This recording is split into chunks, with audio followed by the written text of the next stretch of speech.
नमस्कार दोस्तों। उम्मीद करते हैं आप लोग अच्छे होंगे। दोस्तों, बहुत लंबे समय से नीदरलैंड का वेट कर रहे कैंडिडेट्स के लिए ये अपडेट रहेगा। दोस्तों, अपडेट ये है कि ऑब्वियसली इसमें काफ़ी लंबा टाइम लग गया है और हम काफ़ी लंबे टाइम से कोशिश कर रहे थे इस चीज़ के लिए, लेकिन कुछ चीज़ों की वजह से ट्रैवल पॉसिबल नहीं हो पा रहा था, मीटिंग पॉसिबल नहीं हो पा रही थी। अभी चीज़ें लगभग क्लियर हो गई थी सब। उसके बाद हमने ट्रैवल प्लान किया क्लाइंट से बात करने के बाद में।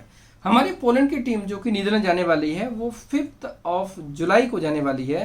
5 जुलाई को वो ट्रैवल कर जाएगी नीदरलैंड के लिए और उसके बाद क्लाइंट से अपॉइंटमेंट 2 दिन कंटिन्यूस है। मंडे और ट्यूसडे 7 और 8 को प्रॉपर तरीके से उनका अपॉइंटमेंट हो चुका है और अभी क्लाइंट से जो उनका अपॉइंटमेंट रहेगा उसके बाद अगला स्टेप्स आप लोगों को वीडियो के माध्यम से आ जाएगा। दोस्तों, यहाँ पर सबसे इंपॉर्टेंट चीज़ क्या होती है कि अभी जो क्लाइंट कोऑर्डिनेशन वाला पार्ट चल रहा था काफ़ी लंबे टाइम से मैं प्लान कर रहा था, इवन पिछले महीने मई से ही प्लान कर रहा था कि कैसे भी करके वहाँ पर क्लाइंट विजिट हो जाए। हालांकि मैं अभी नहीं जा सकता हूँ लेकिन हमारी जो टीम है पोलैंड में वो कम से कम प्लान कर सकते हैं। तो अभी ये प्लान हुआ और फाइनल ये होगा कि वो 5 जुलाई को ट्रैवल करने वाले हैं और उसके बाद वाला वीक पूरा वो नीदरलैंड में रहने वाले हैं। तो हमारे जो क्लाइंट अभी रिसेंटली क्लाइंट हैं ऑब्वियसली इनसे तो डेफिनेटली मिलना ही मिलना है, लेकिन साथ साथ में और भी 3 क्लाइंट और हैं जिनसे भी हम लोग टारगेट कर रहे हैं कि इसी पीरियड में उनसे भी मुलाकात हो जाए। अभी जो रिक्वायरमेंट चल रही थी जो नीदरलैंड के लिए टमाटो फॉर्म वर्कर की, अभी और भी रिक्वायरमेंट्स होंगी जो कि उस मीटिंग के बाद आप लोगों को वीडियो के माध्यम से मिलने वाली है। लेकिन दूसरा स्लॉट दूसरा बैच बनाने से पहले हम पहले वाले बैच को क्लियर करना पसंद करेंगे। बहुत ही इंपॉर्टेंट है, जिन लोगों का प्रोफाइल एक्टिव है नीदरलैंड के लिए उनका पहले वर्क परमिट जाएगा, उसके बाद फिर हम सेकेंड स्लॉट तैयार करेंगे नीदरलैंड का। नीदरलैंड प्रोजेक्ट काफ़ी इंपॉर्टेंट है। नीदरलैंड का प्रोजेक्ट हमारे लिए एक्चुअली बहुत इंपॉर्टेंट है। बहुत लंबे समय से हम इस पर वेट कर रहे थे। वेट करने का रिजल्ट आना चाहिए, बहुत ही इंपॉर्टेंट चीज़ होती है और रिजल्ट ऐसा होना चाहिए जो सभी कैंडिडेट के फेवर में होना चाहिए। सो इसीलिए हम लोग अभी इस प्रोजेक्ट के ऊपर वो और डीपली फोकस कर रहे हैं। हमारी टीम जब वहाँ पर जाएगी उसके बाद इस पर डेफिनेटली एक सॉलिड रिजल्ट आने वाला है। 5 को वो ट्रैवल कर जाएंगे और उसके बाद Monday Tuesday Wednesday Thursday Friday 5 दिन तक वहाँ पर उनको रहना है और इस 5 दिन के पीरियड में हमारे जो क्लाइंट हैं टमाटो फॉर्म वर्कर के उनसे तो मिलने ही मिलना है, 3 और क्लाइंट से भी बात चल रही है और उनसे भी मिलना है। सो शेड्यूल सब कुछ क्लियर हो जाएगा। हालांकि हम वेट कर रहे थे ट्रैवल बुकिंग का, तो अभी जाके फाइनली ट्रैवल बुकिंग हो चुका है और वो वहाँ पर निकल जाएंगे। दोस्तों, नीदरलैंड छोटी मोटी कंट्री नहीं है, बड़ी कंट्री है। रिक्रूटमेंट प्रोसेस ऑब्वियसली इसका वैसे जो है थोड़ा सा चैलेंजिंग है, जिसमें कोटा अप्रूवल बहुत बड़ी बात होती है।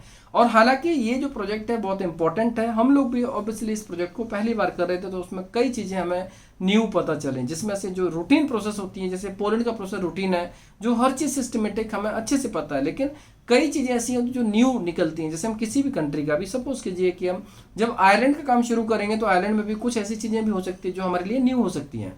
तो वैसे ही नीदरलैंड में कुछ चीज़ें ऐसी थी जो हमें स्टेप बाय स्टेप बाद में पता चलती हैं।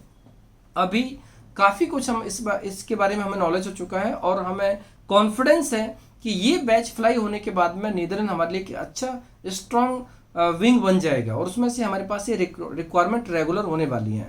नीदरलैंड कंट्री बहुत अच्छी कंट्री है, हालांकि महंगी भी है, उसमें सैलरी भी काफ़ी अच्छी मिलती है, टैक्स भी काफ़ी अच्छा, तो हर मामले में हाई है। मतलब कि इसमें सैलरी भी हाई है तो एक्सपेंस भी अच्छा है इसमें। और बहुत ही सुंदर कंट्री है, ब्यूटीफुल कंट्री है। लोग घूमने के लिए जाते हैं, टूरिस्ट वीज़ा पर जाते हैं, ऑब्वियसली कई पर्पज से लोग जाते हैं।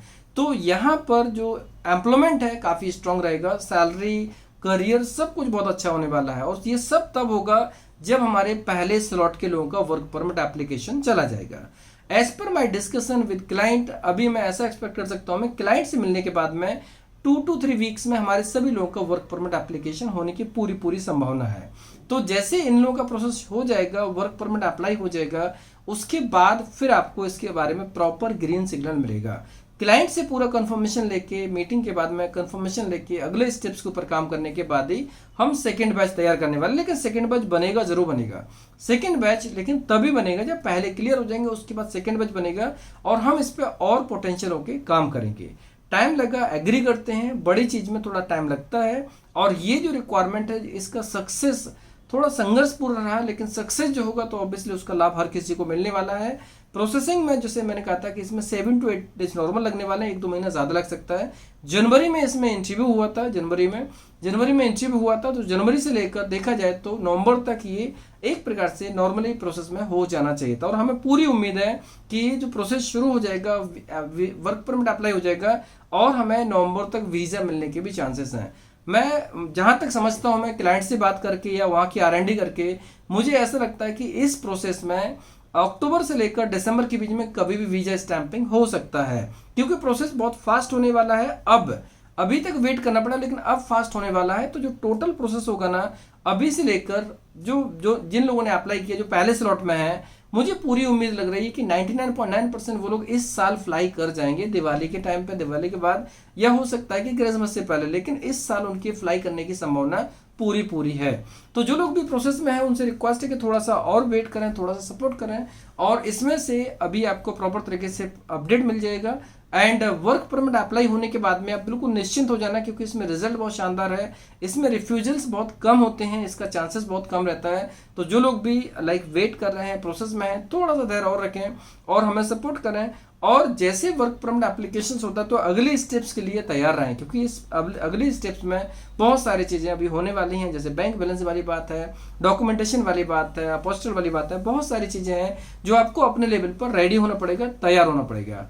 और अभी हम सिर्फ इस चीज़ के ऊपर अभी अपडेट कर सकते हैं आपको कि आप जो हमने पहले से इंस्ट्रक्ट किया उसके हिसाब से आप तैयार रहें। वर्क परमिट एप्लीकेशन जिस दिन भी हो जाता है उस दिन से आप लोग बैंक स्टेटमेंट मेंटेन करना शुरू कर देंगे। बैंक स्टेटमेंट मेंटेन करने के लिए हमारे कलीग से कोऑर्डिनेट करें और वो आपको पूरा गाइड करेंगे कि आपको बैंक बैलेंस कैसे मेंटेन करना है। काम बड़ा है, ऑब्वियसली चैलेंजिंग भी है, इसमें बहुत सारी चीज़ों पर हमें काम करना पड़ रहा है, इसीलिए थोड़ा सा टाइम लग रहा है, लेकिन अभी हम सक्सेस के काफ़ी क्लोज हैं। तो जैसे क्लाइंट से मीटिंग होगी उसके बाद और भी कई चीज़ों पर क्लैरिटी हो जाएगी और हमारे जो फर्दर एसोसिएशंस के लिए स्ट्रॉन्ग रिलेशनशिप बिल्ड हो जाएगा। क्लाइंट बहुत अच्छा है और ऑब्वियसली ऐसा नहीं कोई अननोन क्लाइंट है, काफ़ी पोटेंशियल क्लाइंट है। एक बार क्लाइंट मीटिंग होने के बाद में चीज़ें बहुत अच्छे तरीके से होंगी और ज़्यादा ट्रांसपेरेंट हो जाएंगी, फास्ट मोड पे आ जाएंगी, और किस वजह से काम रुका हुआ था, क्या क्या चैलेंजेस हैं या हमसे क्या क्या इनपुट चाहिए, वो हमें मीटिंग में क्लियर पता चल जाएगा।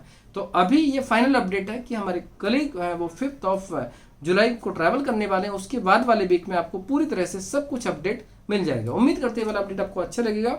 और जो लोग भी वेट कर रहे हैं, प्लीज़ रिक्वेस्ट है उनसे कि आप लोग अभी प्रोसेस में वेट करें, कॉपरेट करें, आपका रिजल्ट बहुत शानदार आएगा। आपने इतने लंबे समय तक वेट किया, थोड़ा सा टाइम और है, इतने टाइम वेट करते हैं तो ये मान लीजिए कि आपको रिजल्ट जो जिस वजह से आपने अप्लाई किया है, जिस वजह से आप लोग प्रोसेस में उम्मीद रखी होगी, उसका रिजल्ट मिलने के बाद में वेटिंग पीरियड भी आपको एक्चुअली नहीं पता चलेगा और बहुत ही अच्छा लगेगा। इसलिए थोड़ा सा टाइम और है, और जैसे मीटिंग होती है आप डेफिनेटली उसके हिसाब से अगला स्टेप्स ले सकते हैं। एंड जो लोग भी नीदरलैंड में प्लान करना चाहते हैं, न्यू लोग, वो लोग भी वेट करें कि जैसे पहले स्लॉट को वर्क परमिट हो जाएगा, आप लोगों को भी अप्लाई करने का मौका मिल जाएगा। धन्यवाद।